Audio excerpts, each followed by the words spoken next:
Welcome to Hospice MD Training. In this video, we will review the nursing assessment.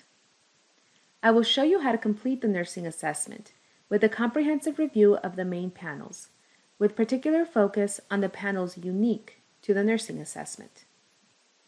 For a review of the other main panels that are also found in the nursing notes, you can view the Skilled Nursing Visit Note video. We will also be taking a look at the different types of nursing assessments: Initial Comprehensive, Recert, and Update. On Hospice MD, once you have opened a patient's file, click on Assessment. This will open the history of nursing assessments, from which you can see all nursing assessments that have been created for this patient. Click here or here to create a new assessment. When you are creating an assessment in the patient's file for the first time, you will have the option of creating the Initial Comprehensive or a Recert Update assessment. It is important to note that this is the only time you will get the option of creating the Initial Comprehensive assessment. This is the assessment that is done on admission and contains items relevant to admission and to the admission hospice item set record. If you are in a situation where you may have recently migrated to Hospice MD and have already completed an initial assessment for a patient using a different system, you can select the Recert Update option. Here, we will select the Initial Comprehensive option. Begin by entering the visit information. For a general overview on completing visit forms, you can view the Intro to Visit Notes video.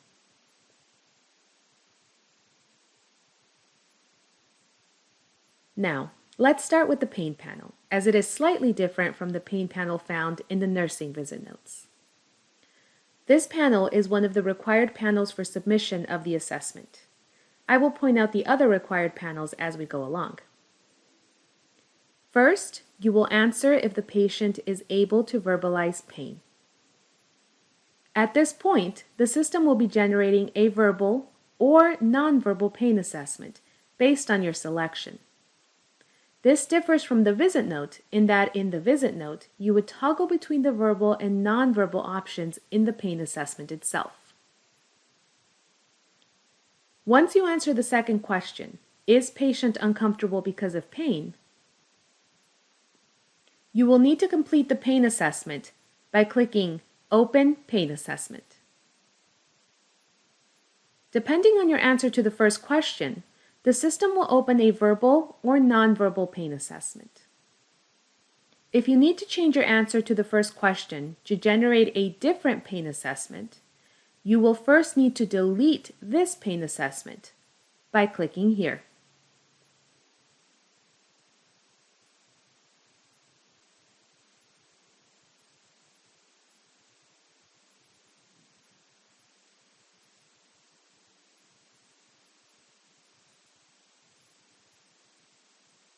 Completing the pain assessment is reviewed in detail in a different training video.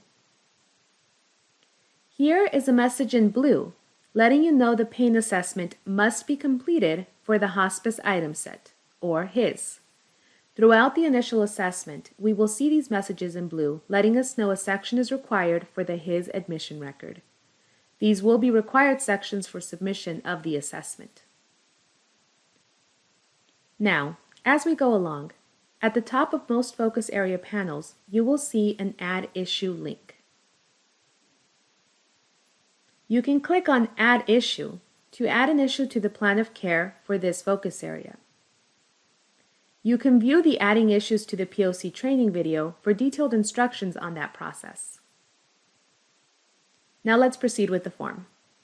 The next panel, Vitals and Measurements, is another required panel. Then we have Communications and Other Factors, where you can find mobility, ADL, DME, and IV assessments. In addition to patient and PCG information. In the patient section, you will notice several items in blue required for completion of the HIS admission record, and therefore for submission of your assessment form.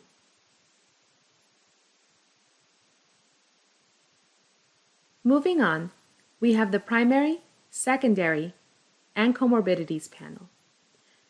This panel is directly linked to the dates of service, diagnosis, and allergies panel on the patient's demographics page, which we can access by clicking on Admissions.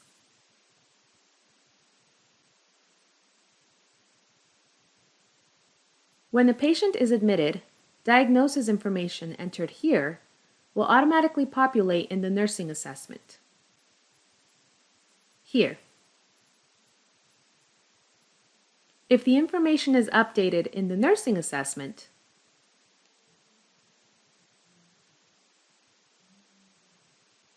it will also be updated in demographics. So the demographics page will always display the diagnosis information found in the most recent nursing assessment. Like in demographics, the diagnosis fields are lookup tools. You may type a base code or keyword, and the system will generate a list of diagnoses with their ICD-10 codes. Select the diagnosis from the list. For secondaries, select whether the diagnosis is related or unrelated, and click the Add button to add the diagnosis to the list of secondaries. Click Select to edit or delete that diagnosis within the list.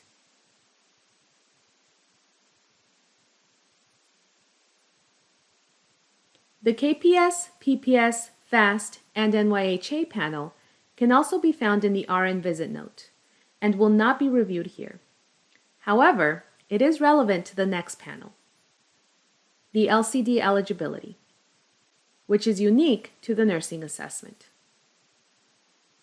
Here, you can enter some information about the patient's illness and select the primary disease type.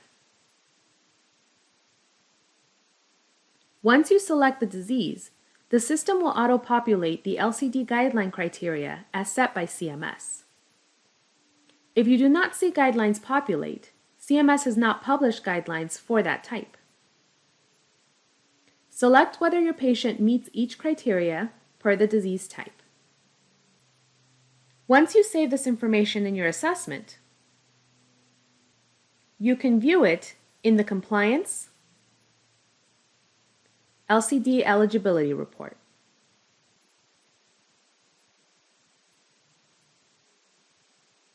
Next, we will complete the body system panels.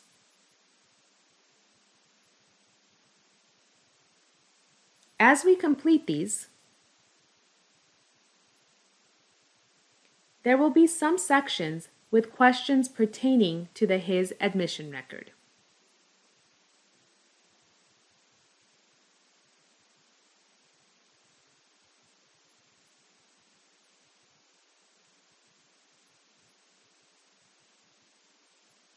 In environmental safety, we can set the emergency triage level for our patient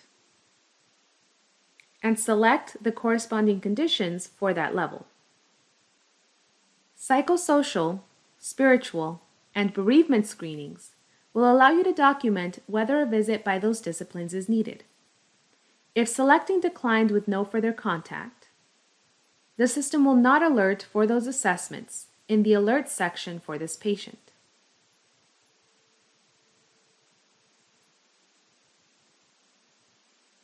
Next, complete the Referrals Checklist, which is unique to the initial comprehensive assessment. And finally, the narrative. The narrative is also a required panel for submission. At this point, we'll save our assessment and look at the admissions order panel. This panel is also unique to the initial comprehensive assessment.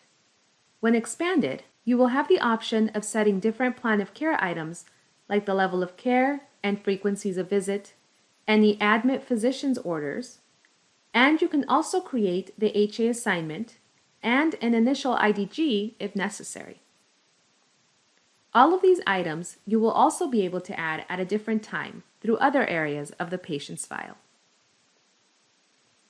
Lastly, to document any non-covered items which will be used to generate a patient notification of hospice non-covered items, services, and drugs, if requested, click here.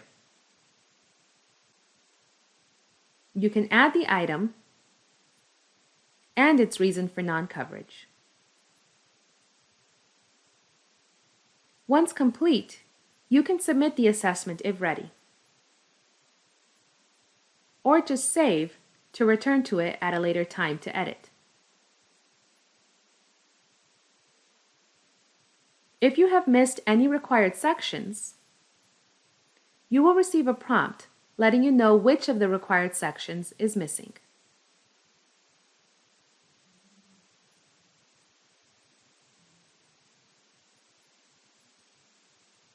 After the first assessment is created, you will only have the option of creating a recertification or an update assessment. To set the type of assessment you are creating, you can select the appropriate radio button in Reason for Assessment. The form for each of these assessments will be the same, but will differ slightly from the initial comprehensive assessment. In these forms, you have the addition of the supervisory note and care provided panels, which are also found in the nursing visit note. The form you will complete and submit the same way.